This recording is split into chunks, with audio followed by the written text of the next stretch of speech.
Vamos a escuchar ya de la mesa directiva, al titular de Justicia, Vicente Ceballos. Señoras congresistas, un respetuoso saludo a cada uno de ustedes. Somos demócratas por convicción y formación. Creemos en nuestras instituciones, en la estabilidad que ellas proponen para darle un desarrollo sostenible a nuestro país y a sus ciudadanos. Los roles diferentes que asigna la Constitución a cada uno de sus órganos, entendido como equilibrio de poderes, tiene como perspectiva su perdurabilidad y reforzamiento. Este modelo de pesos y contrapesos propone al Congreso asumir la función de control político y a razón de un auténtico mecanismo propio de una genuina democracia como es la interpelación. Y es que estamos aquí para resolver inquietudes y preocupaciones que son interés de todos los peruanos, pero dentro de un marco de legalidad y constitucionalidad. Una coyuntura especial como elemento fáctico es que nos convoca esta mañana, que es la lucha contra la corrupción, en la que todos debemos sentirnos convocados y comprometidos. Un esfuerzo indesmayable que nos demanda perseverancia, actitud y, lo más importante, unidad. Ante este flagelo que se nos presenta, cual si no pudiéramos derrotarlo.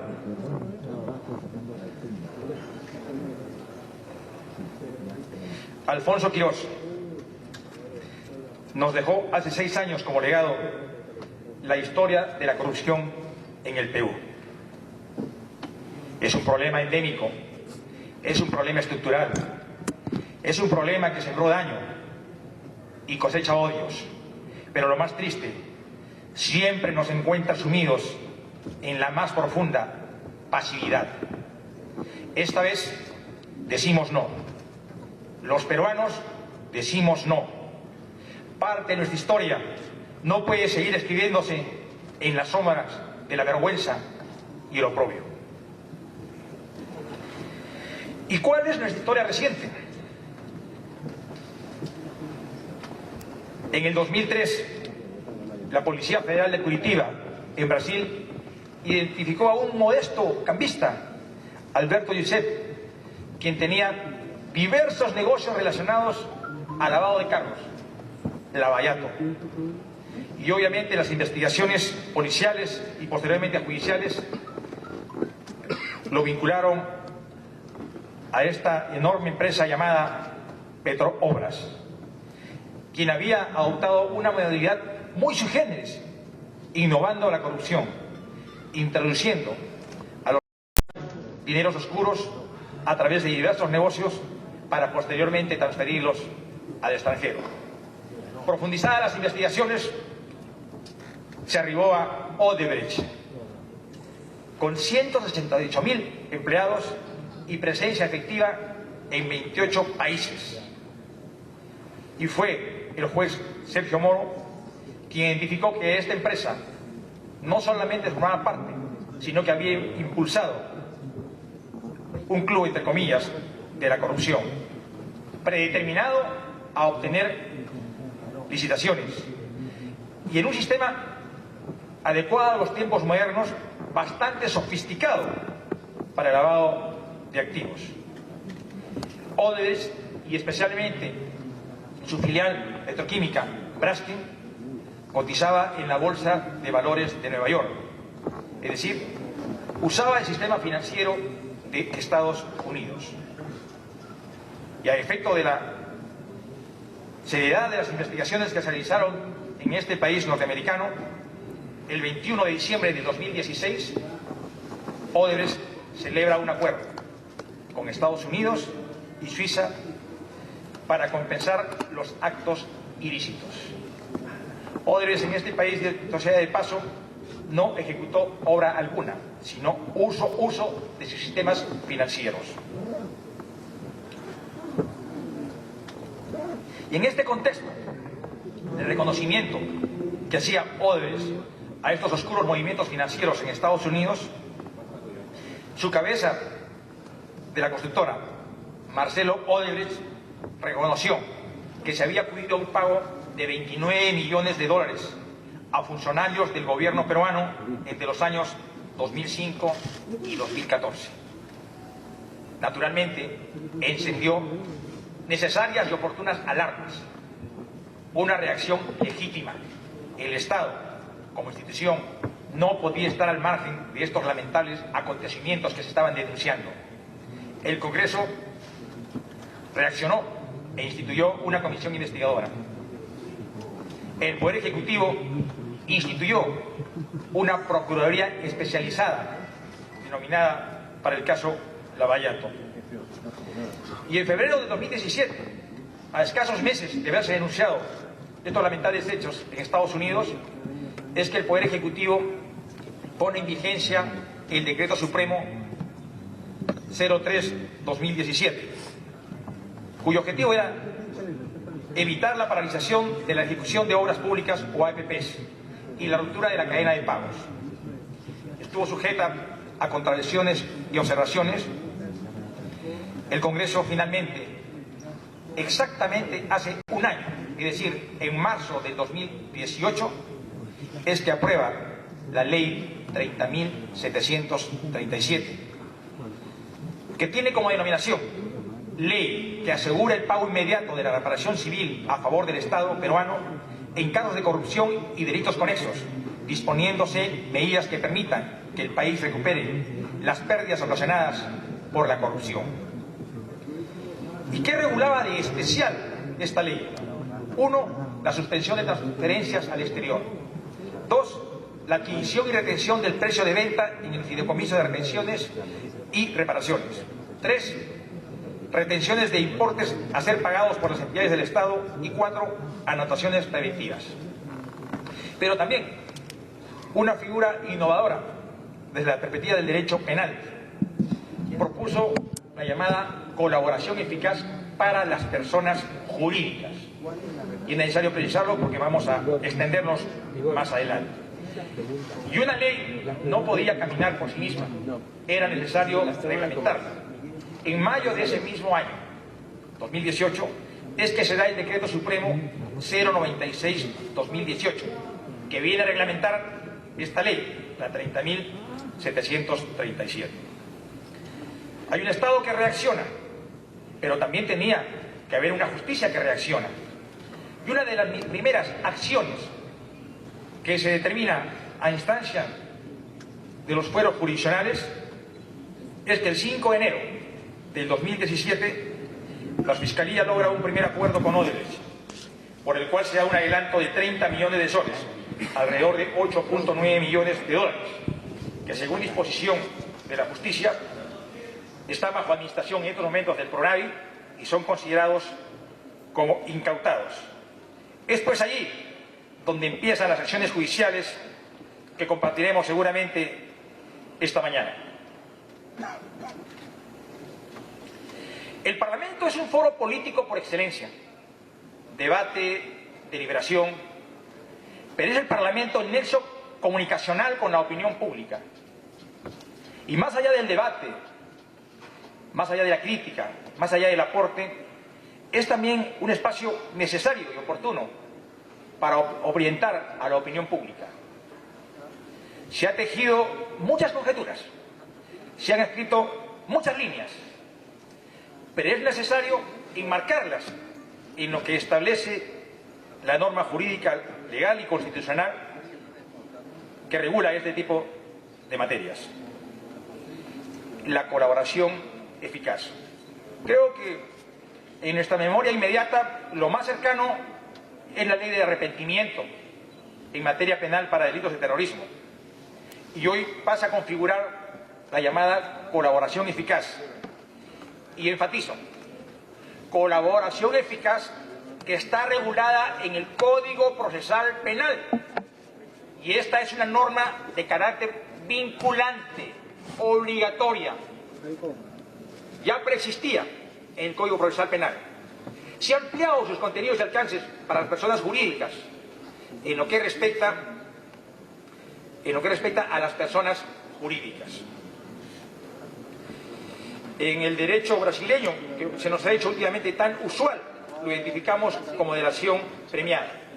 Sin embargo, en la dogmática penal es más fácil encontrarla como justicia penal premiada o negociada. Y aquí me voy a soportar en la diapositiva, porque tiene ciertas singularidades que es necesario destacarlas. La colaboración eficaz es un proceso autónomo, especialísimo, pero con una característica muy sustantiva: es necesariamente reservado y se origina a efecto del consenso al que arriban las partes interesadas. Puede ser parte de este acuerdo de colaboración eficaz tanto una persona natural como las personas jurídicas sometidas o no a una investigación o proceso penal. Y reitero, es pues la ley 30.737 quien modifica respectivamente los artículos 472, 473, 474 hasta el 480 del Código Procesal Penal para incluir a las personas jurídicas. ¿Y quiénes participan de un acuerdo de colaboración eficaz? Dentro de un escenario de reserva o de confidencialidad.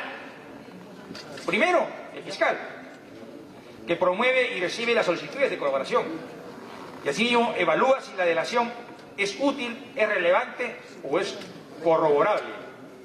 Y es realmente quien inicia el proceso de colaboración eficaz. Segundo, el colaborador. O sea, si no hay colaborador, no hay proceso de colaboración eficaz, que es la persona natural, como lo hemos reiterado, o jurídica, investigada, procesada o no. Voluntariamente brinda información de un delito, persigue un beneficio y es identificada a través de una clave. 3. Participa el agraviado para promover y estimar el monto de la reparación civil. Y 4. Participa el juez, pero ya en la fase culminante del proceso de colaboración eficaz, quien realiza el control de legalidad y proporcionalidad del acuerdo. Y finalmente dicta una sentencia aprobando el acta de beneficio de colaboración eficaz. Es necesario focalizar nuestra atención aquí para enfatizar que solo estas 4 partes son las que tienen relación, vinculación y están obligadas a guardar reserva lo que se viene tratando dentro de este proceso de colaboración eficaz. El fiscal, el colaborador, el agraviado y el juez. ¿Y por qué es importante un acuerdo de colaboración eficaz? Y yo quiero partir de una circunstancia fáctica. Hay una sobrecarga procesal en la justicia peruana, innegable. Procesos bastante dilatados. Y más aún, cuando se trata de procesos complejos, como los que estamos compartiendo en la casuística reiterada que se dará seguramente esta mañana, se nos propone aún más complicado para la obtención de la carga probatoria. Por eso, el escenario motiva a que se acuda a los acuerdos de colaboración eficaz con 4 importantísimos objetivos. Primero, para que el delito no continúe, que cese. Es decir, para que no ocurra más daño y para que no ocurra más delito. Lo segundo es, nos da la oportunidad de conocer cómo es que se concibió, se planificó, se ideó el delito y cómo se ejecutó finalmente. Y esto nos va a llevar a una tercera respuesta de la importancia de la colaboración eficaz.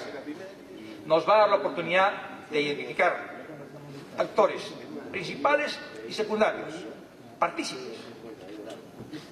A veces nos quedamos meramente con señalar a la gran empresa, pero estas tuvieron una contraparte local y la soslayamos con suma facilidad.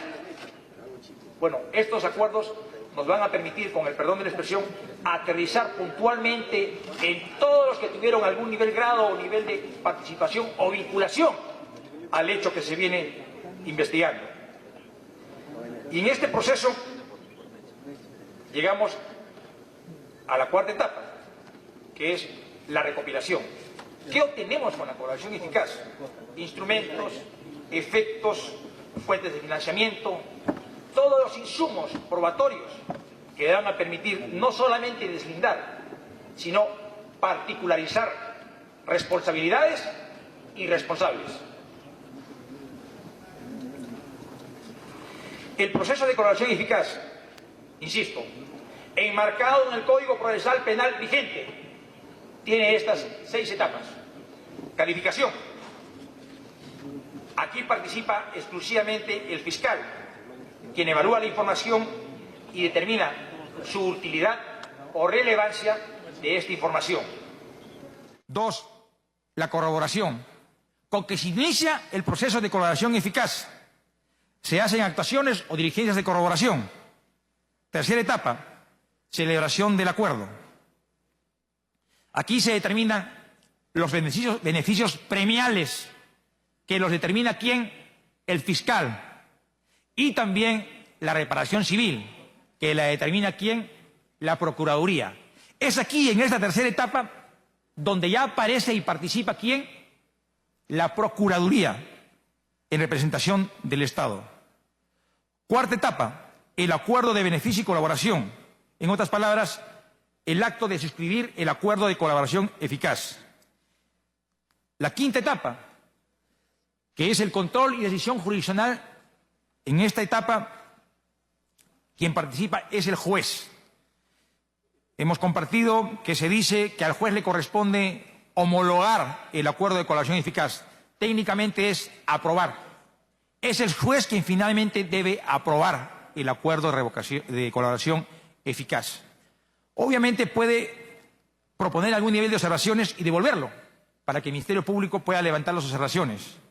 O también negarse y la Sala Superior aprobarla, como ha ocurrido en algunos casos ya. Y la última etapa es la revocación. Es decir, si a el efecto del acuerdo de colaboración eficaz la parte colaboradora no satisfaciera o cumpliera lo acordado, la justicia revoca el acuerdo de colaboración eficaz.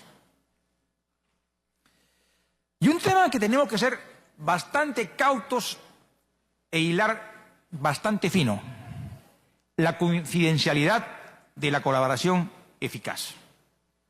Ya le hemos dicho antes, solo 4 partes están directamente relacionadas a este acuerdo y descansa en ellos responsabilidad por la filtración que pudiera darse a instancia de someter a escrutinio público los contenidos y alcance de este acuerdo.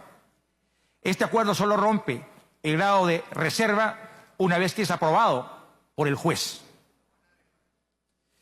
El Decreto Supremo 007 reglamenta el Decreto Legislativo 1301, el proceso de colaboración eficaz, y nos dice en el artículo 2, inciso 7, de manera expresa: el proceso especial de colaboración eficaz solo es de conocimiento del fiscal, el colaborador y su defensor, el agraviado en su oportunidad y el juez en los requerimientos formulados. Es aquí el marco que define y conceptualiza quiénes son los que tienen participación directa, quiénes son los que deben guardar reserva de lo que se viene acordando en el acuerdo de colaboración eficaz.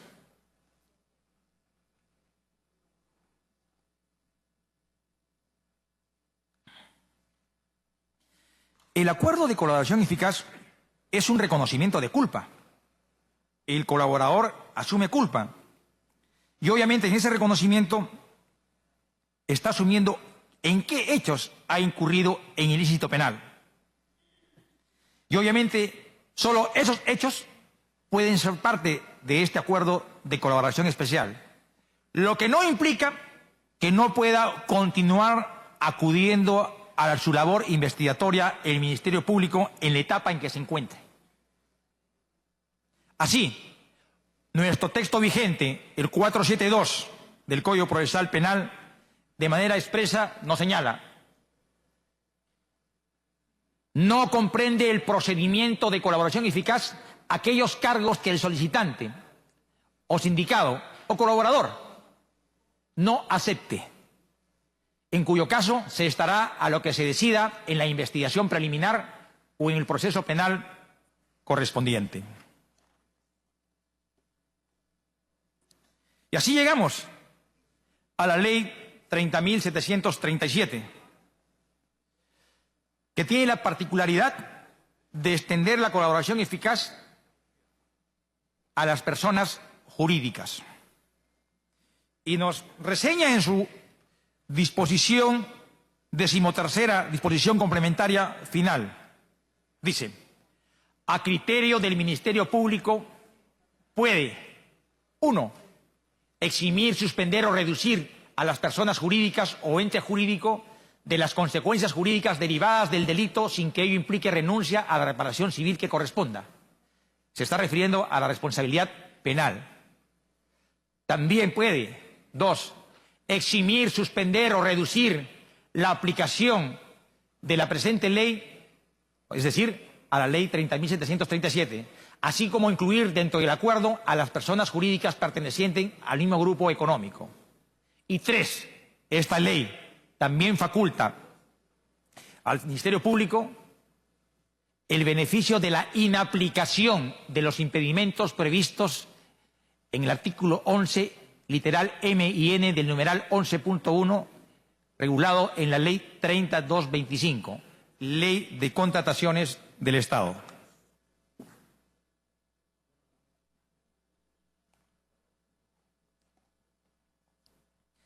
Y tal como han venido manifestando los señores fiscales y el procurador de manera pública, ¿qué comprende el acuerdo de colaboración eficaz? 1. Mejoramiento de la transitabilidad peatonal y vehicular de la avenida Evitamiento en la ciudad de Cusco, que tiene como empresas concesionadas a Odebrecht Ingeniería y Construcción, constructora Norberto Odebrecht. Hay 3 carpetas fiscales. ¿En qué estado se encuentra? Investigación preparatoria. Caso 2, construcción de la vía Costa Verde, tramo Callao. Consorciadas, Odebrecht Ingenieros y Construcciones, 2 carpetas fiscales en etapa de investigación preparatoria. Caso 3, Sistema Eléctrico de Transporte Masivo de Lima-Callao, línea 1 y tramos 1 y 2. Consorciadas, Odebrecht Ingeniería y Construcción y Graña y Montero. 2 carpetas fiscales en investigación preparatoria y un caso en juicio oral. Caso 4, Corredor Vial Interoceánico Sur Perú, Brasil, tramo 2 y 3. Consorciadas, Odebrecht Ingeniería y Construcción, Graña y Montero. JJ Camet, contratistas. IXA, Sociedad Anónima. 7 carpetas fiscales. Estado, investigación preparatoria. ¿Cuál es el nivel o grado de participación de las empresas en los diversos proyectos que se han venido ejecutando en el país? En grueso, son 55 proyectos que son materia de investigación. La empresa o grupo Odebrecht tiene 16 proyectos en los cuales participa. Queiroz Galbao, 7 proyectos. Andrade Gutiérrez, 6 proyectos. Camargo y Correa, 6 proyectos. Grupo OAS, 4 proyectos. Ingenieros civiles y contratistas generales, Sociedad Anónima, 11 proyectos. Graña y Montero, 7 proyectos. COSAPI, 6 proyectos. De los 16 proyectos en los cuales participa el grupo Odebrecht, 6 son objeto del acuerdo de colaboración eficaz. ¿Y cuáles no? Ampliación y mejoramiento del sistema de agua potable de Iquitos. Construcción de la central hidroeléctrica Chacya. Construcción y mejoramiento de la carretera Camaná. Divisional Quilca, Matarani, Hilo, Tacna, su tramo 1, el Arenal, su tramo 2, el Arenal, Punta de Bombón. mejoramiento de la transitabilidad de la avenida Evitamiento de la ciudad del Cusco, mejoras a la seguridad energética del país y desarrollo del gasoducto surperuano, proyecto especial de irrigación e hidroenergético de Olmos Trasvase, rehabilitación y mejoramiento de la carretera Empalme, Cuyumbuque, Zapatero, San José de Sisa, rehabilitación, mejoramiento y construcción de la carretera Callejón de Huaylas, Chacas, San Luis, servicio de gestión y conservación vial por niveles de servicio del corredor vial PE04B, Hualapampa, Sondor, Huancabamba, Pacaibamba, Chochabamba, Puerto Lavo Grande, Sondor, Tabaconas, Villanueva de Lima y finalmente el proyecto especial de irrigación e hidroenergético de Olmos Irrigación. Respecto a la reparación civil y siguiendo en esta primera fase a la que he denominado marco conceptual, la ley no permite discrecionalidad para fijar el monto de la reparación civil. La ley propone dos parámetros. Primero, las mejores prácticas internacionales y segundo, el reglamento. Y a efecto de ello, la ley 30.737, norma que la aprobamos aquí, en su cuarta disposición complementaria, nos propone el Procurador Público del Estado que corresponda, estima el monto de reparación civil siguiendo las mejores prácticas internacionales de acuerdo con los criterios que determine el reglamento para la cual debe contratar consultores especializados. Es necesario precisar cuáles son las funciones del Consejo de Defensa Jurídica del Estado, el cual, como ministro de Justicia, me corresponde presidirlo. Y está regulado con precisión en el artículo 7 del Decreto Legislativo 1068, norma vigente. Es cierto que también se promulgó y publicó el Decreto Legislativo 1368, pero de acuerdo a una disposición transitoria, este Decreto Legislativo aún no está en vigencia porque está pendiente la implementación de su reglamento respectivo. Por consiguiente, la norma de vigencia y aplicación presente es el Decreto Legislativo 1068. Y dentro de la diversidad de funciones, solamente voy a focalizar el que nos parece más pertinente. Corresponde planear, organizar y coordinar la defensa jurídica del Estado. E insistiendo en la relación que hay entre el Consejo de Defensa Jurídica del Estado y sus procuradores, debo hacer referencia expresa a lo regulado en el Decreto Legislativo 1068. Artículo 5. La defensa jurídica del Estado se rige por los siguientes principios. Autonomía funcional. La defensa jurídica del Estado se ejerce por medio de los procuradores públicos, quienes actúan con autonomía en el ejercicio de sus funciones, quedando obligados a cumplir los principios rectores del sistema.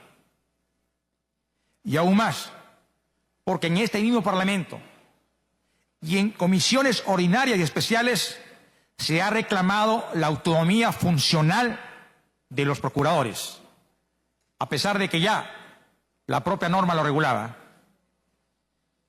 Se promulgó el 2017, como lo indicaba antes, el Decreto Legislativo 1326, que debe sustituir el 1068, y en su artículo 6 se reitera en la conceptualización de la autonomía funcional para los procuradores.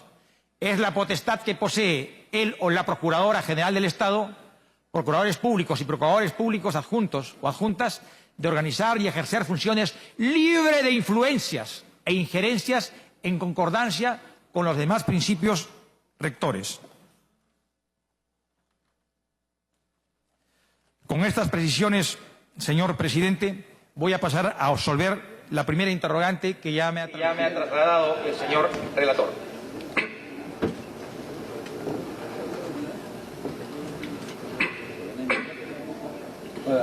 Conforme a los artículos 6 y 8 del Decreto Legislativo 1068, que regula el sistema de defensa jurídica del Estado, como ministro de Justicia y Derechos Humanos, ejerzo la presidencia del Consejo de Defensa Jurídica del Estado y en ese marco me encuentro a cargo de la evaluación y supervisión de cuestiones operativas y administrativas de todas las procuradurías públicas que forman parte del sistema de defensa jurídica del Estado, entre ellas la Procuraduría Pública ad hoc del caso Odebrecht, la misma que actualmente está a cargo del abogado Jorge Miguel Ramírez Ramírez, designado como tal mediante Resolución Suprema número 183/2017 del 2 de agosto del mismo año.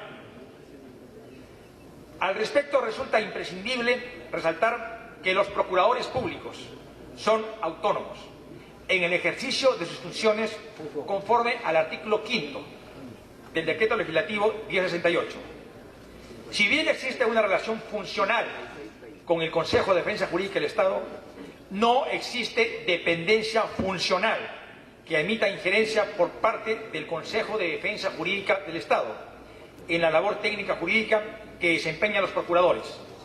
Este modelo de defensa jurídica, respetuoso de la autonomía, fue ratificado por el Gobierno en enero de 2017 con la promulgación del Decreto Legislativo 1326, que reestructura el sistema administrativo de defensa jurídica del Estado y crea la Procuraduría General del Estado en proceso de implementación, y que en su artículo 27 dispone que los procuradores públicos, en el desempeño de sus funciones, actúan con autonomía e independencia en el ámbito de sus competencias. En tal sentido, es necesario comprender que la labor del Consejo de Defensa Jurídica del Estado no puede entrometerse en las actuaciones procesales de los procuradores. La información procesal que eventualmente puede requerir o supervisar el Consejo de Defensa Jurídica del Estado apunta a conocer la regularidad de los avances y el curso del proceso, sin incidir en la estrategia legal. En este contexto, recalco que como Ministro de Justicia y Derechos Humanos y en mi calidad de Presidente del Consejo de Defensa Jurídica del Estado, no puedo ni debo ejercer injerencia, condicionamiento o influencia sobre la estrategia que siguen los procuradores en los casos en particular. Mi función busca asegurar las condiciones para el adecuado desarrollo de sus funciones. Siguiente pregunta. Pregunta número 2. ¿Conoce usted las actividades del procurador y hace seguimiento regular de estas, sobre todo en lo que respecta al caso Lavajato, habida cuenta de su condición de caso emblemático de corrupción en el Perú? Señor Ministro, para que responda. Conforme ya lo he señalado, el Decreto Legislativo 1068 prescribe que son funciones inherentes del Consejo de Defensa Jurídica del Estado el dirigir y supervisar el sistema de defensa jurídica. Asimismo, corresponde al presidente de dicho Consejo, a través de la Secretaría Técnica, evaluar, supervisar y controlar el ejercicio de la defensa jurídica del Estado a cargo de los procuradores públicos. Dicha labor de supervisión consiste en conocer plazos, el estado del proceso, reporte de las personas encargadas del caso, cronograma de trabajo, próximas actuaciones procesales, efectiva coordinación con el Ministerio Público, entre otros aspectos vinculados al ejercicio regular de sus funciones y el curso del proceso. Esta supervisión e incluso control no puede representar en ningún caso injerencia sustancial en los casos de litigio.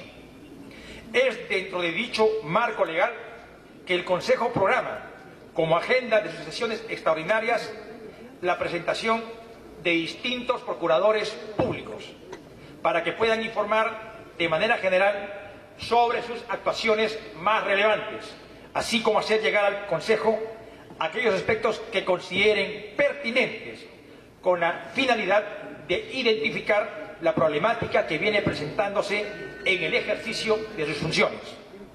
En base a estas coordinaciones se procede a brindar el apoyo que se requiera para darle solución a aquellas situaciones que obstruyan o impidan que se realice una adecuada labor. En esta línea, el procurador ad hoc Jorge Ramírez Ramírez ha cumplido con brindar a través de Secretaría Técnica del Consejo de Defensa Jurídica del Estado la información respectiva de los procesos a su cargo.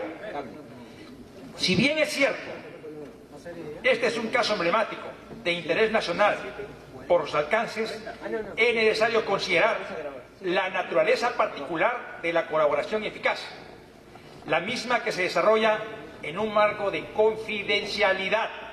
Es así que cuando ha sido invitado el procurador Ramírez al Consejo, este ha informado de forma general sobre el estado del proceso, etapas y problemática de orden operativo o de gestión, y que esta labor se venía realizando o desarrollando de manera coordinada con el Ministerio Público, quien es el titular de la acción penal y tiene el dominio del proceso de colaboración eficaz conforme lo regula el artículo 472 del Código Procesal Penal.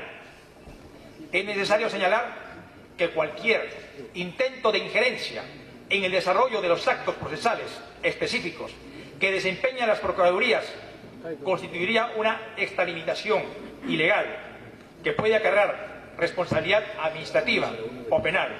Incluso el entrometimiento permitiría especular favorecimientos ilícitos, tráfico de influencias u otros escenarios de corrupción para favorecer intereses involucrados en los casos.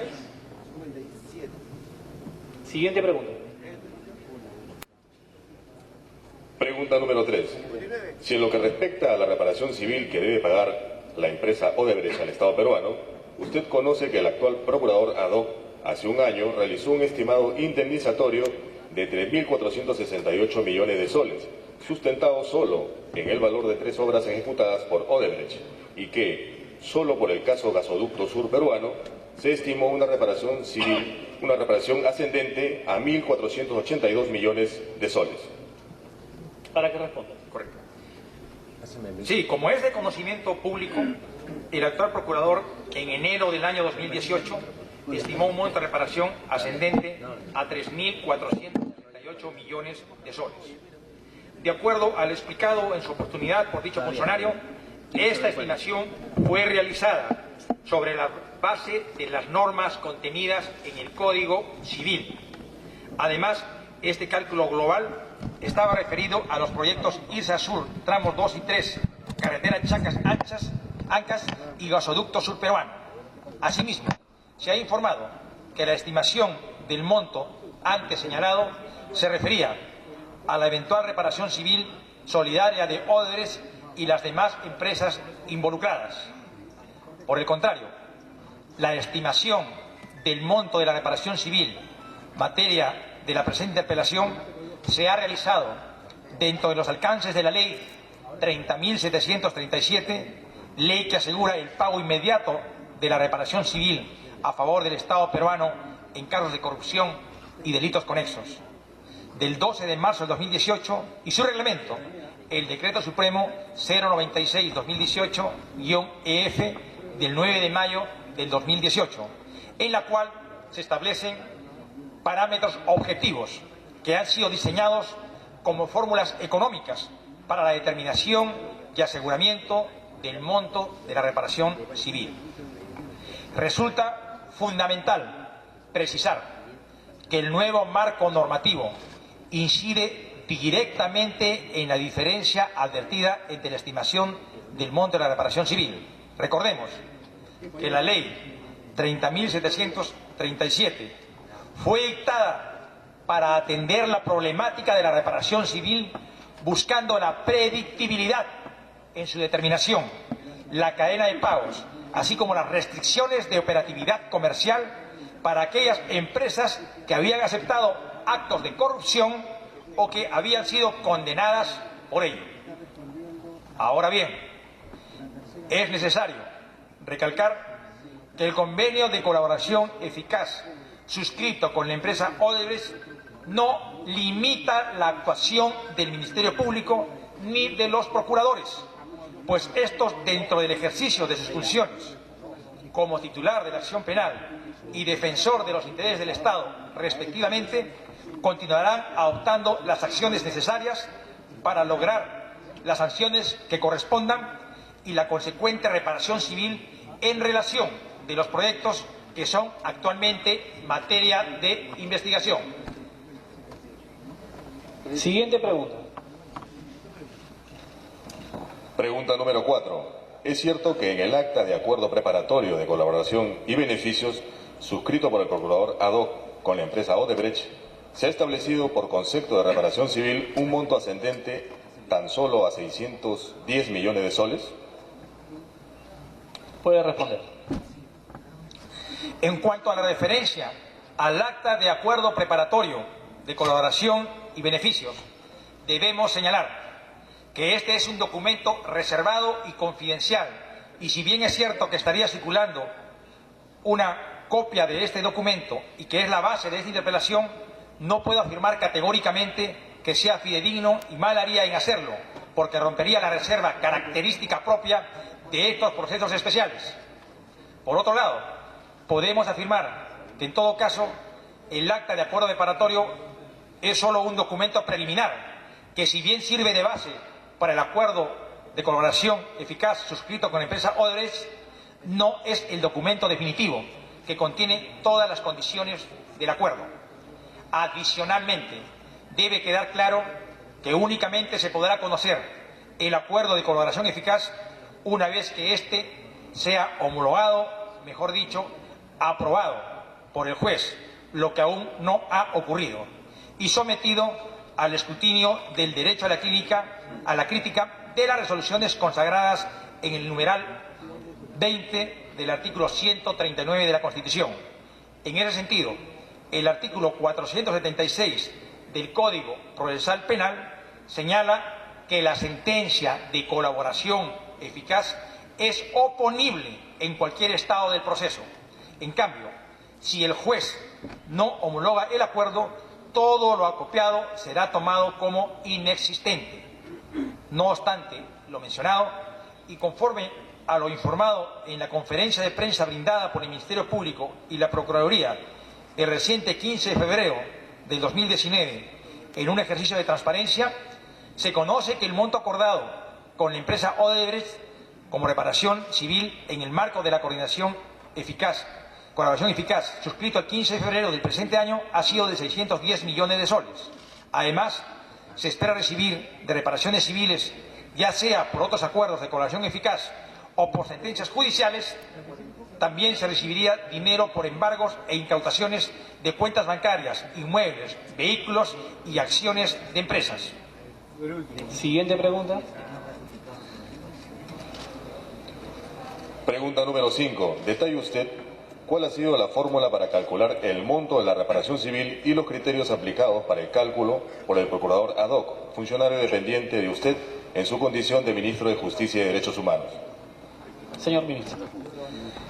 Estando informado por el procurador ad hoc y declarado en distintos medios, conforme a lo señalado en la cuarta disposición complementaria final de la Ley 30.737, el procurador está obligado a estimar el monto de la reparación civil siguiendo las mejores prácticas internacionales de acuerdo con los criterios que determine el reglamento, contando para ello con consultores especializados. Ya anteriormente he hecho cita expresa de este articulado. Y en efecto, el reglamento de la Ley 3737 señala de manera pormenorizada cuáles son los criterios que deben considerarse de acuerdo al tipo de daño: daño patrimonial, lucro cesante, daño emergente, extrapatrimonial, y el tipo de proyecto que se encuentra relacionado al delito bajo investigación. Corresponde señalar que para la determinación de la reparación civil, el procurador cuenta con el apoyo de especialistas, a quienes se les proporciona toda la información recabada por la Fiscalía y por otras entidades como Proinversión. Las fórmulas a aplicar se encuentran predeterminadas en el capítulo 7º del reglamento y utiliza criterios como la utilidad estimada de la empresa en los proyectos, porcentajes de participación de la empresa y capacidad de pago de la misma empresa. Es necesario resaltar que en el caso concreto se debieron utilizar los criterios detallados en el reglamento de la Ley 30.737, y específicamente en sus artículos 53, 54, 56, 57 y 58, en donde se determinan las fórmulas a utilizar por tipo de procesos, empleando factores tales como la utilidad estimada de las empresas, porcentajes de participación y capacidad de pago. Nuevamente quiero recalcar que esta labor ha sido desarrollada por el procurador con total autonomía, respetando la normatividad vigente aplicable para el caso. Asimismo, que los elementos y documentación específica que fueron utilizados por la Procuraduría ad hoc para la determinación de la reparación civil, aplicando las fórmulas objetivas previstas en el reglamento para el caso en concreto, se encuentran bajo el amparo de la reserva del proceso penal y pendiente del control de legalidad y razonabilidad que debe necesariamente realizar la justicia ordinaria. Siguiente pregunta. Pregunta número 6. ¿Por qué se rebajó la reparación civil inicialmente estimada por la Procuraduría ad hoc y cuyo monto se calculó tomando como base el presunto perjuicio ocurrido solo en 3 contratos con la empresa Odebrecht? ¿Cuáles fueron las razones técnicas para hacerlo? ¿Se equivocó el procurador ad hoc? Y si fue así, un grave error del procurador, ¿por qué no se le retiró del cargo? Señor ministro. Como he señalado anteriormente, el procurador se encuentra obligado, sometido a la ley 30.737. Las normas tienen un carácter vinculante y obligatorio a calcular el monto de la reparación civil conforme a los criterios y fórmulas explicitados en su reglamento, el Decreto Supremo 096-2018-EF.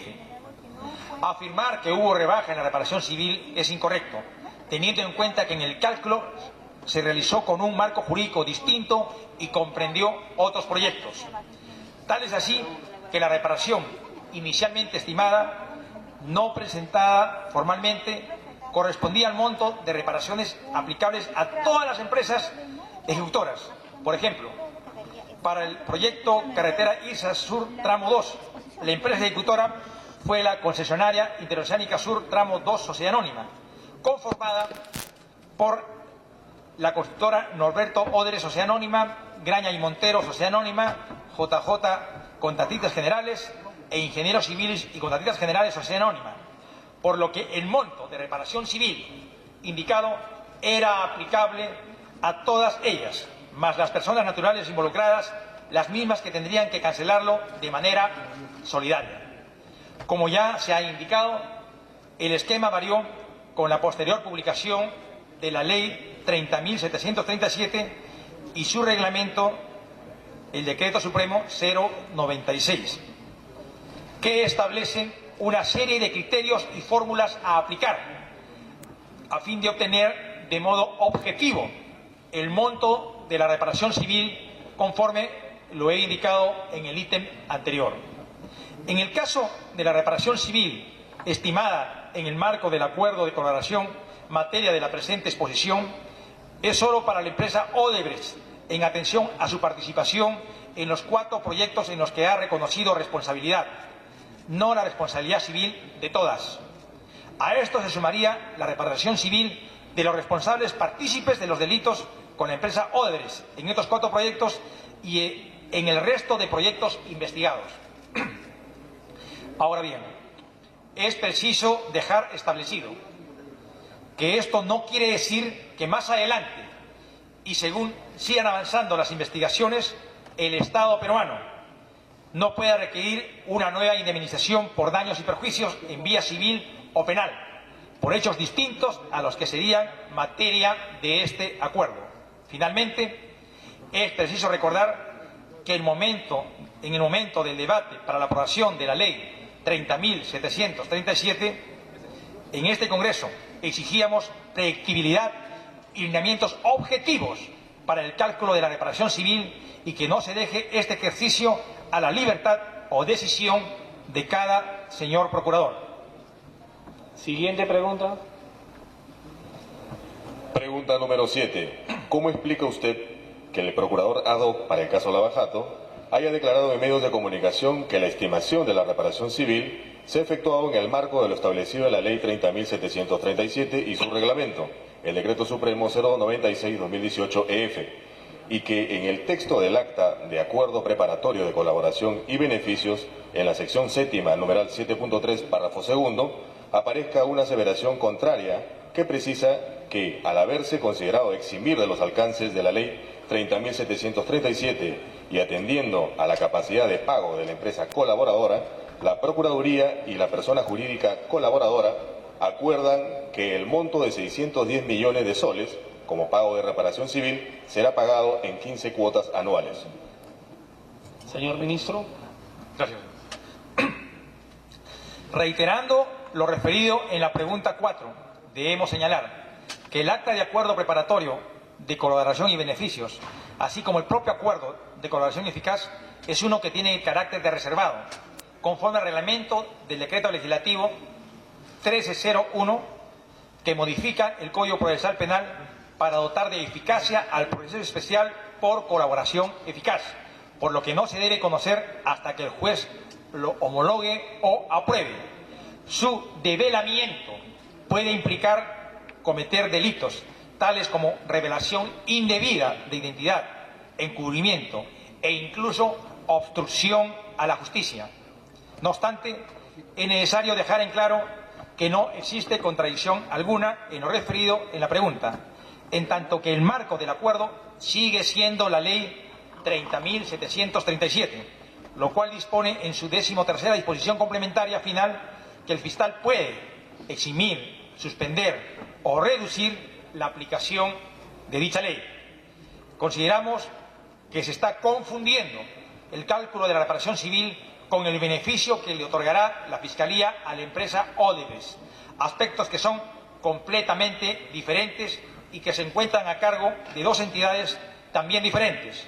La reparación civil correspondiente a la Procuraduría, corresponde a la Procuraduría, y los beneficios como la eximencia, por la que se hace referencia que de acuerdo a ley son otorgadas por el fiscal o Ministerio Público sin intervención alguna del procurador.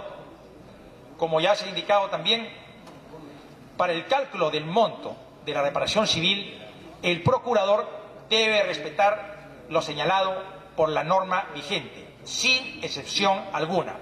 Es así que el cálculo debe haberse realizado atendiendo a los criterios señalados en el reglamento y que ya hemos mencionado, que son la utilidad estimada de la empresa en los proyectos, porcentaje de participación de la empresa en los proyectos y capacidad de pago de la empresa.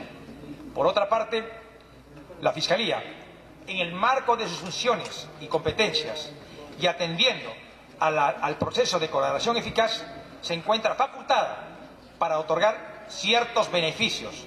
Uno de ellos es eximir a la empresa de ciertos alcances, como es de la ley 30.737, para lograr su colaboración.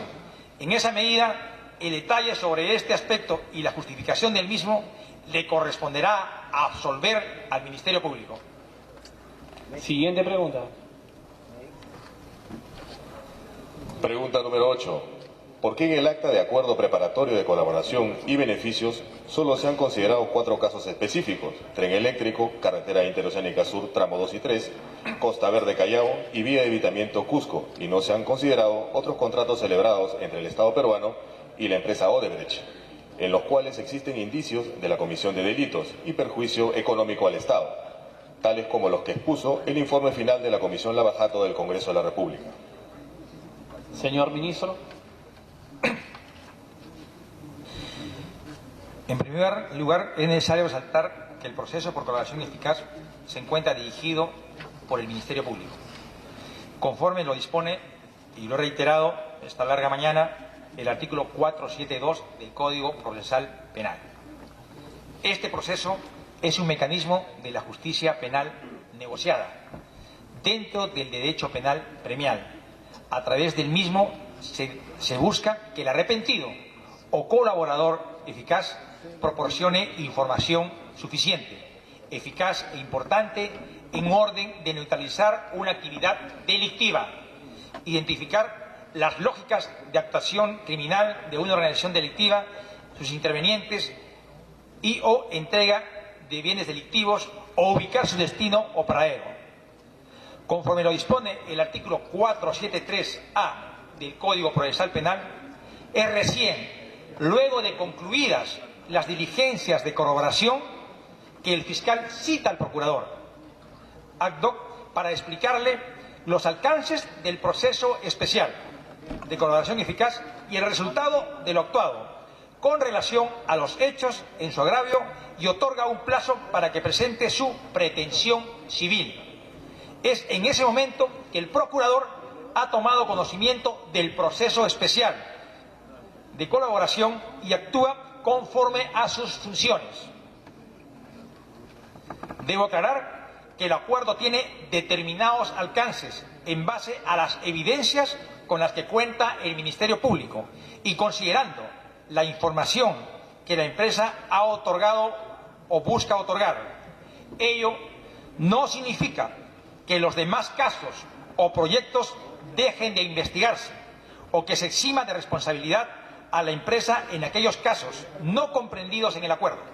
En todo caso, el fiscal está autorizado las veces que considere conveniente a llevar a cabo acuerdos de colaboración eficaz.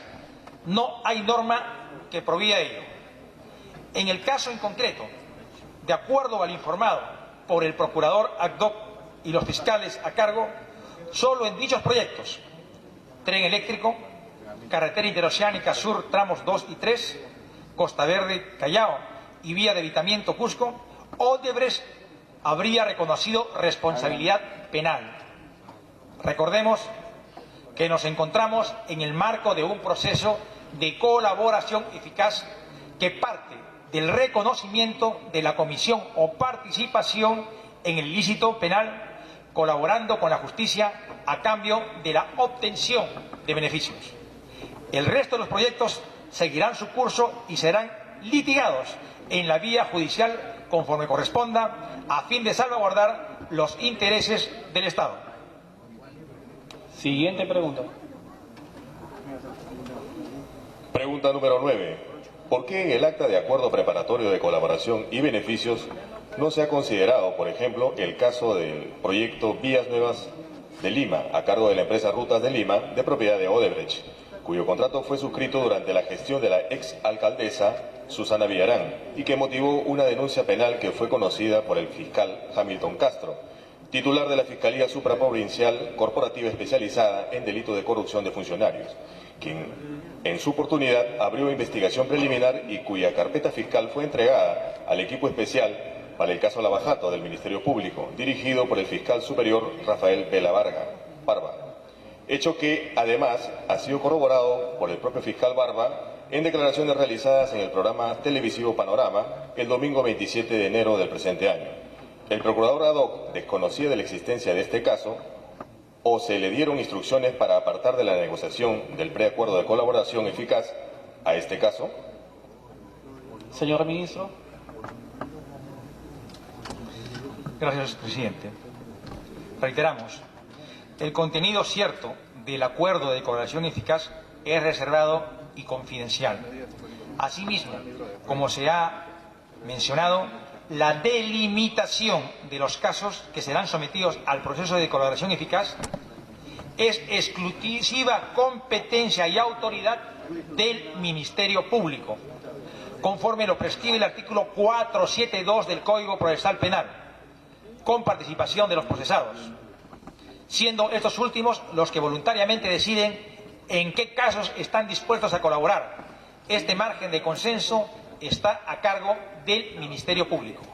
En ese sentido, es necesario recalcar que la delimitación de los casos sometidos al proceso de colaboración eficaz no depende de la Procuraduría, quien participa al final de la etapa de corroboración, cuando ya fueron acordados los casos, tal como lo dispone el artículo 473A del Código Procesal Penal. Siguiente pregunta. Pregunta número 10. ¿Es cierto que, con conocimiento del procurador ad hoc para el caso Lavajato, la Fiscalía ha recibido, antes de firmar el acuerdo de colaboración eficaz, información del gobierno suizo relacionado a un soborno de $10 millones de la Interoceánica Norte, IRSA Norte, y que esa información comprende los nombres de los expresidentes de la República y funcionarios corruptos, así como los números de cuentas en los paraísos fiscales a los que fueron transferidos los sobornos. Su respuesta, por favor. Gracias. Como señala el inciso quinto del artículo 159 de la Constitución Política del Perú y el artículo 322 del Código Procesal Penal, las investigaciones penales son de estricta competencia del Ministerio Público. Las Procuradurías no cumplen esta función de persecución e investigación. En todo caso, si se toma conocimiento sobre eventos delictivos y se cuenta con los medios probatorios correspondientes, podrán impulsarse las denuncias respectivas desde la Procuraduría. Corresponde a la Fiscalía brindar información relacionada sobre el proyecto IRSA Norte en el marco de sus competencias. Siguiente pregunta. Pregunta número 11. Si se tuvo información concreta sobre el soborno de la empresa Odebrecht para ganar la licitación de la obra IRSA Norte, ¿por qué no fue incluida en las negociaciones del denominado Acuerdo Preparatorio de Colaboración y Beneficios, suscrito por el procurador ad hoc, el fiscal a cargo de las investigaciones y la empresa Odebrecht? Su respuesta, por favor. Gracias, presidente. Reitero, debemos señalar que la delimitación de los casos que serán sometidos al acuerdo de colaboración eficaz están a cargo única y exclusivamente del Ministerio Público, con participación de los procesados o colaboradores, siendo estos últimos los que voluntariamente deciden en qué casos están dispuestos a colaborar. En este sentido, es necesario precisar que la delimitación de los casos sometidos al proceso de colaboración eficaz no depende de la Procuraduría. Este margen de consenso está a cargo del Ministerio Público. Asimismo, los hechos referidos, así como las demás materias de la investigación fiscal, podrían formar parte de una colaboración posterior si la empresa admite responsabilidad sobre los mismos. Siguiente pregunta. Pregunta número 12. ¿Por qué se ha aceptado que la empresa Odebrecht, filial Perú, se encuentra en condición deficitaria si cuenta con un patrimonio valorizado en aproximadamente 2.500 millones de dólares, con cuya venta puede superar cualquier problema financiero temporal e incluso pagar la reparación civil al Estado? ¿Cuáles han sido los argumentos técnicos para dar por cierta la limitada capacidad de pago de la empresa? Su respuesta. Gracias, presidenta. Desconocemos cuál es la fuente para señalar que la empresa Odebrecht filial Perú cuenta con un patrimonio aproximado de 2.500 millones de dólares, tal como lo proponen en la pregunta. Sin embargo, hemos sido informados por la Procuraduría ad hoc en su oportunidad que realizó un análisis de los estados financieros auditados de la empresa Odebrecht y de aquellas empresas en las que tiene participación, con el objetivo de calcular un valor de realización o liquidación referencial en caso la empresa no continúe con sus operaciones en el Perú, determinando que el patrimonio de la empresa como aproximación a su valor de realización es negativo. Es necesario mencionar que los elementos que sirvieron a la Procuraduría para llegar a esta conclusión han sido recabados como parte del trabajo propio de sus funciones en el marco del proceso penal que tiene el carácter de reservado. Siguiente pregunta. Pregunta número 13. ¿Puede usted precisar qué criterios ha empleado la Procuraduría para estimar y conceder el pago fraccionado de la reparación civil? Su respuesta. Gracias. Como he manifestado, de acuerdo a la normatividad vigente, los procuradores ejercen sus funciones bajo el principio de autonomía, lo que implica que estos deciden la estrategia más viable y conveniente para la defensa de los intereses del Estado, sin necesidad de consultar al Consejo de Defensa Jurídica del Estado. Esto abarca incluso el ejercicio de la facultad que tienen los procuradores de conciliar o transigir, sin previa autorización, tal como lo establece el artículo 22 del Decreto Legislativo 1068. En este marco, puedo señalar que los criterios que se ha seguido para celebrar este acuerdo tienen como fin principal la defensa de los intereses del Estado. Esto incluye que los acuerdos de reparación civil sean viables y sostenibles en el tiempo. En definitiva, lo que se busca es conseguir el pago total del monto de reparación civil de modo efectivo. Siguiente pregunta. Pregunta número 14. ¿Puede usted precisar qué criterios ha empleado la Procuraduría para estimar y conceder un plazo de 15 años para el pago de la reparación civil? Su respuesta. A lo manifestado en la pregunta anterior, de acuerdo al informado por la Procuraduría ACDOC, esta ha buscado que el acuerdo de reparación civil sea viable y sostenible en el tiempo y que esta reparación civil pueda realizarse. Sin embargo, es necesario precisar que las cláusulas y condiciones de cómo se llevará a cabo el pago de la reparación civil, al no tener el documento final de colaboración eficaz y manteniéndose bajo el manto de la reserva hasta que el acuerdo de colaboración eficaz sea aprobado por el juez, no se tienen elementos para acudir a una absolución concreta. En esa línea de lo anterior, como ministro de Justicia, debo ser cauto y respetuoso del deber de reserva previsto en la ley. Siguiente pregunta. Pregunta número 15. ¿Por qué, pese a las prácticas delictivas de la empresa, aceptadas por sus directivos ante la justicia norteamericana, brasileña y ante las autoridades fiscales peruanas, se acepta que continúe? ¿Pretende acaso facilitarles ganancias que les permitan pagar la reparación civil con nuestro propio dinero? Su respuesta. Lo he venido reiterando esta mañana. Existe una confusión entre las funciones de la Procuraduría Pública ACDOC y el Ministerio Público con relación al proceso de colaboración eficaz y las funciones y atribuciones de cada una de las partes.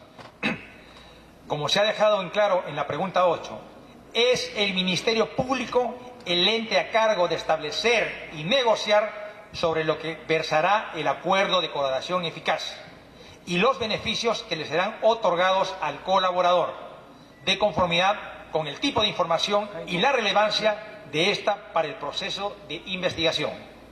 Es por ello que la Ley 30.737, aprobada por este Congreso y que fue dictada para atender la problemática de la reparación civil, la condena de pagos, así como las restricciones de operatividad comercial para aquellas empresas que habían confesado actos de corrupción o que habían sido condenadas por ellos, en su 13ª disposición complementaria final establece de modo expreso que el Ministerio Público puede celebrar acuerdos de colaboración eficaz con personas jurídicas que decidan colaborar con la investigación. En este marco, a criterio del Ministerio Público, puede eximir, suspender o reducir la aplicación de la ley, pero además puede inaplicar los impedimentos previstos en el artículo 11, literales M y N, del numeral 11.1 de la Ley 30.225, Ley de Contrataciones del Estado. Por ende, este aspecto es una prerrogativa exclusiva y excluyente del Ministerio Público, otorgado por la propia ley. En todo caso, son los fiscales a cargo de la investigación quienes, gozando de autonomía funcional, los que podrían explicar los fundamentos de esta decisión. Siguiente pregunta. Pregunta número 16. Se conoce que la empresa Odebrecht ha interpuesto demandas arbitrales recientemente. Tal es el caso del gasoducto sur, en el que hay arbitrajes planteados por 2.000 millones de dólares ante el Ducado de Luxemburgo y otros 500 millones de dólares ante el Centro Internacional de Arreglo de Diferencias Relativas a Inversiones CIADI. Asimismo, se habrían interpuesto otras demandas arbitrales por más de 1.000 millones de dólares en el caso de la hidroeléctrica de Chaclla y por la suma de 2.000 millones de dólares respecto a las obras de la hidroenergética Olmos y el proyecto de irrigación Chavimochic 3. Es verdad que que la empresa Odebrecht ha interpuesto las demandas arbitrales referidas por las sumas indicadas, ¿qué otras demandas arbitrales que se encuentren en trámite ha interpuesto la empresa en cuestión contra el Estado peruano? Su respuesta, por favor. Según la información alcanzada por el Ministerio de Economía y Finanzas a la Procuraduría ACDOC, a la fecha no hay demanda en sede nacional o internacional que la empresa Odebrecht haya interpuesto por el proyecto del gasoducto surperuano. De igual manera, de acuerdo a la información recabada por la Secretaría Técnica del Consejo de Defensa Jurídica del Estado, de las Procuradurías a nivel nacional, respecto a la hidroeléctrica Chagua, tampoco existe arbitraje en curso. La segunda parte de la pregunta nos interroga qué otras demandas arbitrales que se encuentren en trámite ha interpuesto la empresa en cuestión contra el Estado peruano. De acuerdo a lo informado por la Secretaría Técnica del Consejo de Defensa Jurídica del Estado, en el marco de la ejecución de los proyectos u obras de la empresa Odebrecht entre el 2010 y el 2016 habría interpuesto 7 demandas de arbitraje. Estos proyectos son: materia, proyecto especial de irrigación hidroeléctrica de Olmos Trasvase, rehabilitación, mejoramiento y construcción de la carretera Callejón de Huaylas Chacra-San Luis, rehabilitación y mejoramiento de la carretera Empalme, Cuyumbuque, Zapatero, San José de Sisa, corredor vial interoceánica Sur Perú-Brasil, IRSA tramo 2, corredor vial interoceánica Sur Perú-Brasil, IRSA tramo 3, construcción de la vía Costa Verde tramo Callao, construcción y mejoramiento de la carretera Camaná, Quilca, Matarani, Hilo, Tacna, subtramo 1, El Arenal, subtramo El Arenal, Punta de Bombón. Siguiente pregunta. Pregunta número 18. ¿Por qué no se incluyó entre los términos del acta de acuerdo preparatorio de colaboración y beneficios suscrita con la empresa Odebrecht la obligación de esta para desistirse en todos los procesos judiciales y arbitrajes que hubiera iniciado y se encuentren en trámite en contra del Estado peruano? Debo precisar. El congresista del Castillo le está pidiendo una interrupción por excepción. La regla democrática Congresista así del lo permite. Castillo.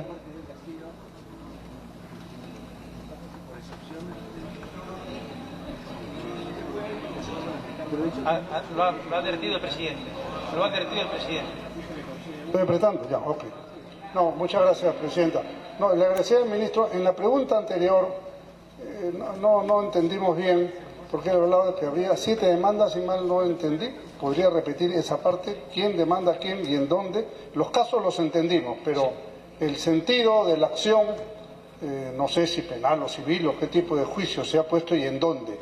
Eso es lo que hay que tener muy claro. Entendí que Odebrecht no había hecho una demanda ante SEAD, eso estaba claro. Pero lo que pasa es que Odebrecht ha trabajado en el Perú bajo otras razones sociales también, ¿no? Odebrecht Ingeniería, Odebrecht Construcciones. Aclarar eso y estas 7 demandas exactamente dónde están referidas y por qué montos. Gracias, ministro. Gracias, por favor, responda. Solo la previsión de cuál ya he hecho referencia a los proyectos que son objeto de una demanda de arbitraje. Solo voy a hacer referencia a quiénes son los demandados: Gobierno Regional de Lambayeque, Gobierno Regional de Ancas, Proyecto Especial Guayaga, Ministerio de Transportes, Consorcio Obra Costa Verde y Provías Nacional. Respecto a la pregunta 17, que la soslayó el señor relator, no la ha descrito porque no existe. No tengo nada que contestar en la 17. Pasamos directamente a la 18, que sí la ha descrito.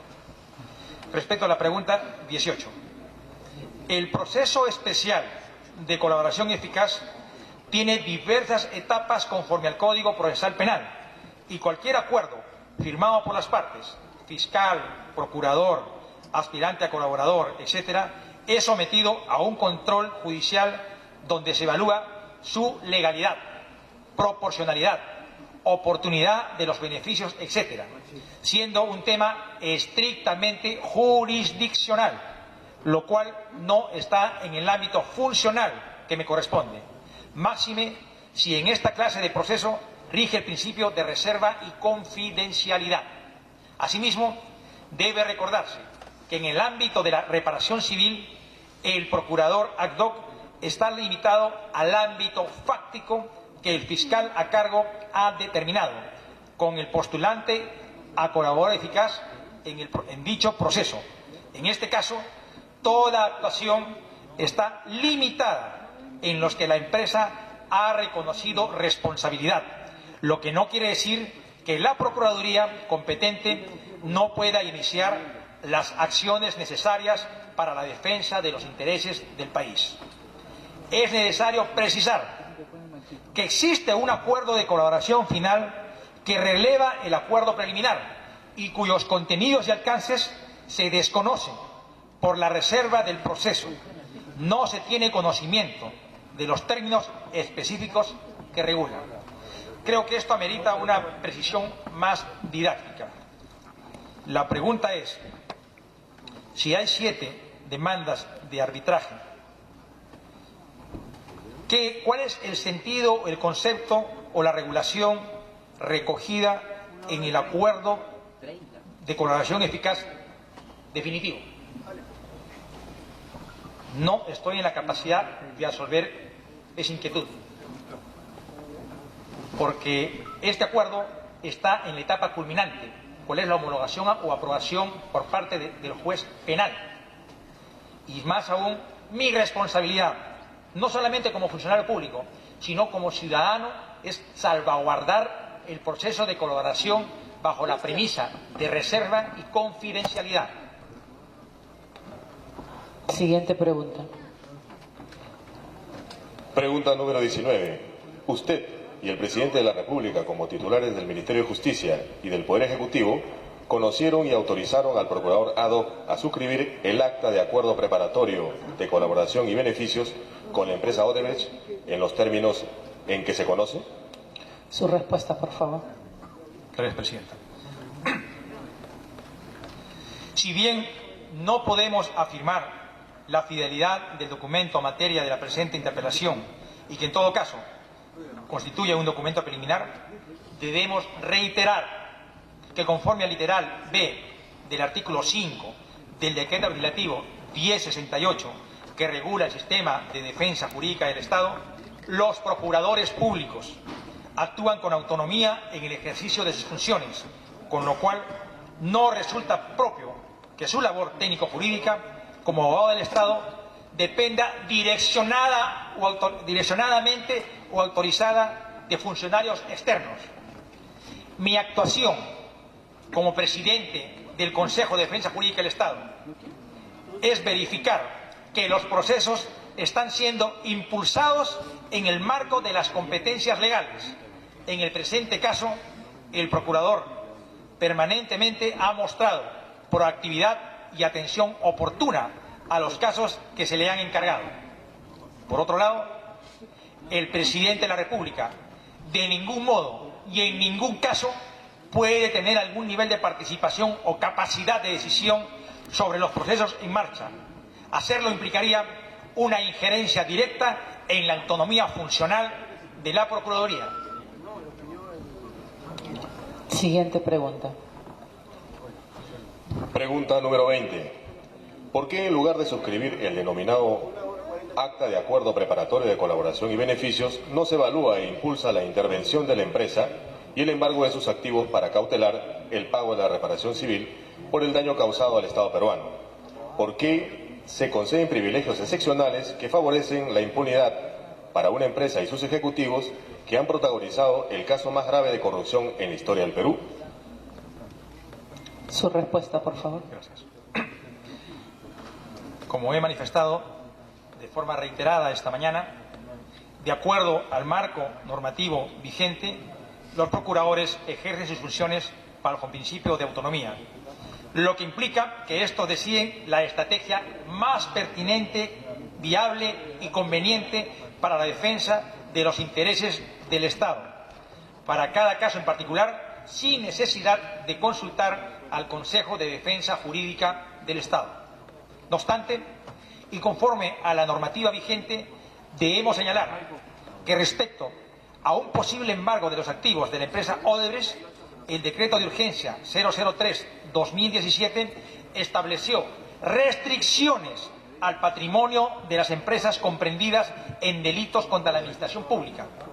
Posteriormente, el referido decreto fue derogado y sustituido por la Ley 30.737, que en su 12ª disposición complementaria final señala expresamente: las medidas previstas en la presente ley tienen por objeto cautelar el cobro de la futura reparación civil que determinen las instancias competentes, mitigando el peligro de la demora durante los procesos a su cargo, en tanto se emita la decisión final por parte de las instancias judiciales correspondientes. En tal sentido, la Ley 30.737 señala en su sección primera las medidas que cautelan la reparación civil a favor del Estado en casos de corrupción y delitos conexos, en los que la empresa Odebrecht estaría incorporada dentro de los alcances de la referida ley. Por consiguiente, existe en el Ministerio de Justicia y Derechos Humanos una unidad funcional que se encarga de la aplicación de estas medidas señaladas en el artículo 2 de la Ley 30.737, como son: suspensión de transferencias al exterior, adquisición y retención del precio de venta en el fideicomiso de retención y reparación, retención de importes a ser pagados por las entidades del Estado y anotaciones preventivas. Asimismo, la Ley 30.737 y su reglamento han optado por mecanismos distintos al embargo de activos, como son el fideicomiso de retención y reparación, a donde se depositan las retenciones de los importes a ser pagados por las entidades del Estado, así como la retención que se realiza al momento de la adquisición de activos de Odebrecht, entre otros. En relación a la segunda pregunta, debemos ser enfáticos en señalar que la pregunta realizada busca cuestionar la estrategia establecida por el representante del Ministerio Público, conductor de la investigación penal, y somos respetuosos del principio de independencia de poderes. Los términos del acuerdo con relación a los beneficios otorgados al colaborador y permitidos por la normativa correspondiente son de responsabilidad exclusiva y excluyente del Ministerio Público. Así lo reseña de forma expresa los artículos 472 a 480 del Código Procesal Penal y lo ratifica la 13ª disposición complementaria final de la aludida Ley 30.737. Debemos asimismo recordar que con este acuerdo se busca obtener información y pruebas que permitan la identificación, corroboración y sobre todo los hechos que vienen siendo materia de investigación por la Fiscalía a su cargo.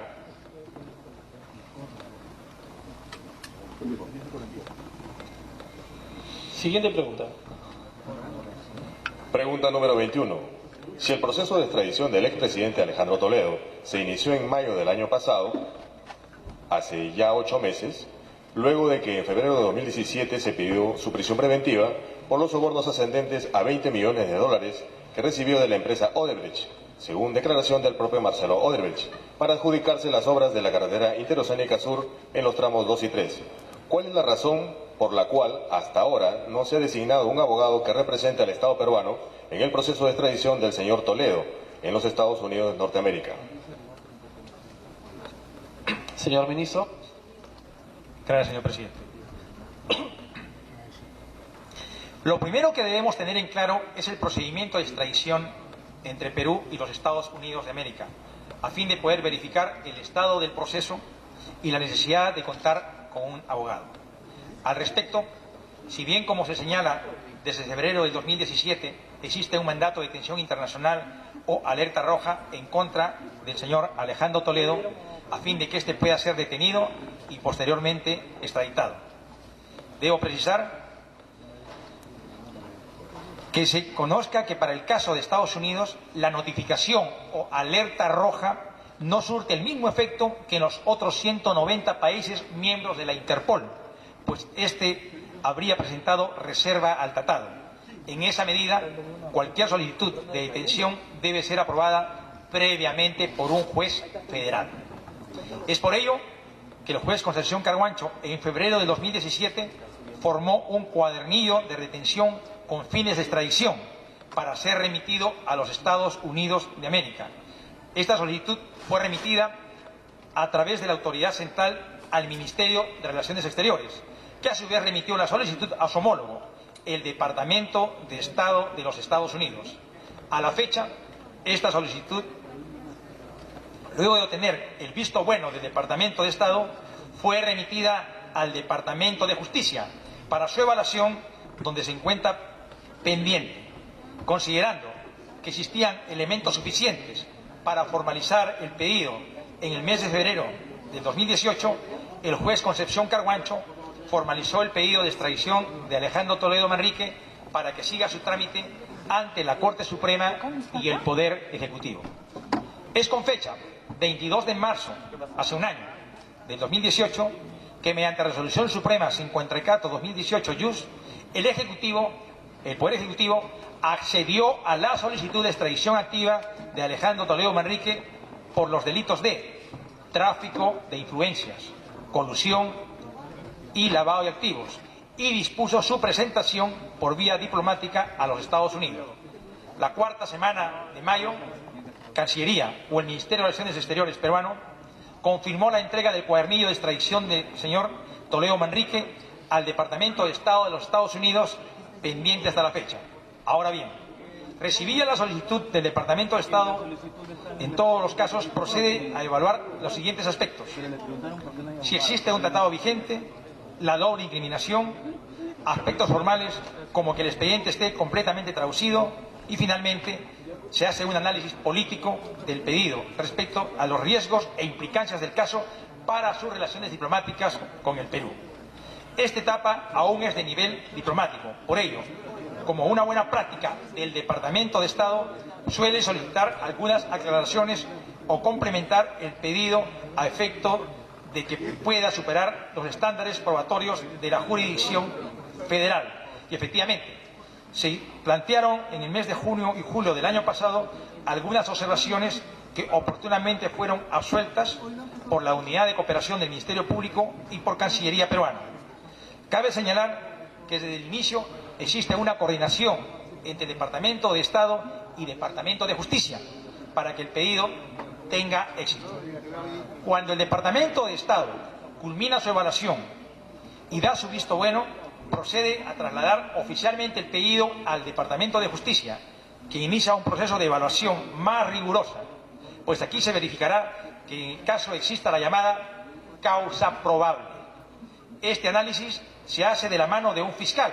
En los Estados Unidos, los fiscales pertenecen al Departamento de Justicia, quien, de acuerdo al tratado, es nombrado para que asuma la defensa de los intereses del Estado peruano ante la jurisdicción federal. Si el Departamento de Justicia y el fiscal asignado determinan que existe un caso con causa probable suficiente, procederá a presentar el pedido ante el juez federal del distrito donde se encuentra ubicado el requerido. En este caso sería California. Lo primero que se solicita es la detención del requerido. Una vez detenido y determinada su situación, libertad o fianza, se fija fecha para la audiencia de extradición. Cuando el juez federal recibe el pedido, este resolverá en audiencia si procede o no, de acuerdo a los procedimientos penales de la jurisdicción federal. El fiscal nombrado por el Departamento de Justicia es el único que puede sustentar el caso ante el juez federal. Las procuradurías públicas, de acuerdo a la normatividad vigente, está en posibilidad de buscar asesoría de un abogado o abogados que permitan facilitar el trabajo de seguimiento del proceso o poder aclarar algunos aspectos propios del proceso de extradición en ese país.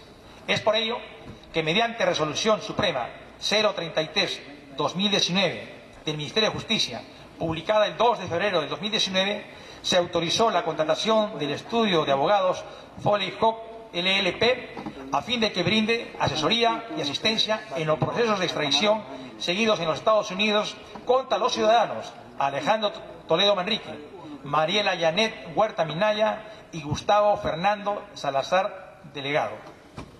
Es todo cuando tengo que absolver, señor presidente.